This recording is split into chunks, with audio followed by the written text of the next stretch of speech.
Well, let's cross live now and speak to our reporter, James Andre. He's in the city of Sidon in the south of Lebanon. And James, look, I understand there's been an airstrike in the city relatively recently today. Tell us where you are and what's happening.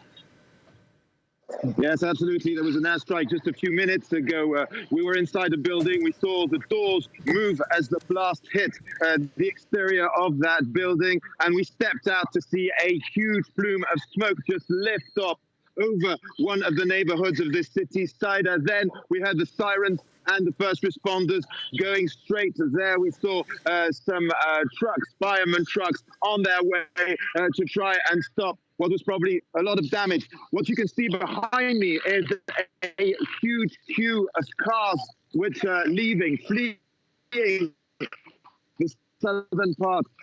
To one of the ladies who was in one of these cars, her name was Iman. She said her village was bombed this morning at 6 a.m. 3 missiles fell on the village, that indeed some people in the village were killed, and that they decided to flee straight away, to jump into the car and just leave. She had decided to go right across to Syria because she's extremely worried about what's happening here in Lebanon. So what we have here is indeed this crowd of vehicles, and this goes right the way on the motorway towards Beirut, and people are moving either further north or to secondary houses or to relatives, hoping that things will calm down rapidly. Earlier on, we were with the rest of the team at a place where we could view the situation, and we saw at least 3-4 airstrikes within our the area we could actually see were RNI. So yes, we have a very large intensification of the attacks here on southern Lebanon.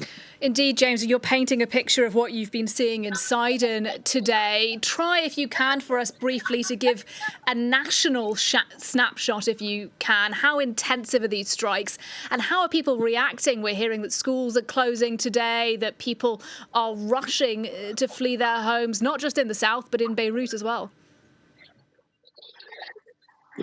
Well, the thing is, there have been strikes across the country. There's been strikes in the Bekaa Valley, strikes up north. So if you like, people are wondering where to go in order to be safe. What we do see is that, yes, you are right, shops are closed. We are seeing these huge queues of cars. At this stage, there are over 200 people who have been killed.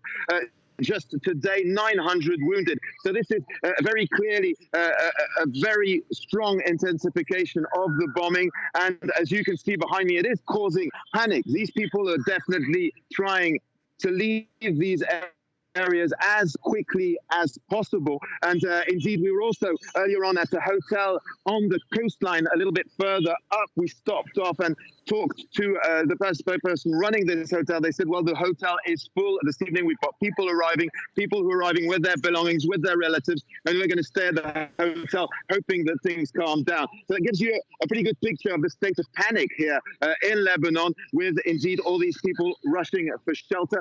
It's important to note that the local media have been reporting that people have been contacted on their cell phones, on their landlines, sent text messages. This appears to be an operation which is led by Israel, has managed to hack into the communication systems this is what they're reporting here, in order to be able to contact people, to tell them to stay at bay from potential Hezbollah areas or bases, and that they needed to rush to shelter and make sure they could stay safe. So that is very much the situation. And as you can see, this is still developing, and we are hearing more airstrikes in the distance.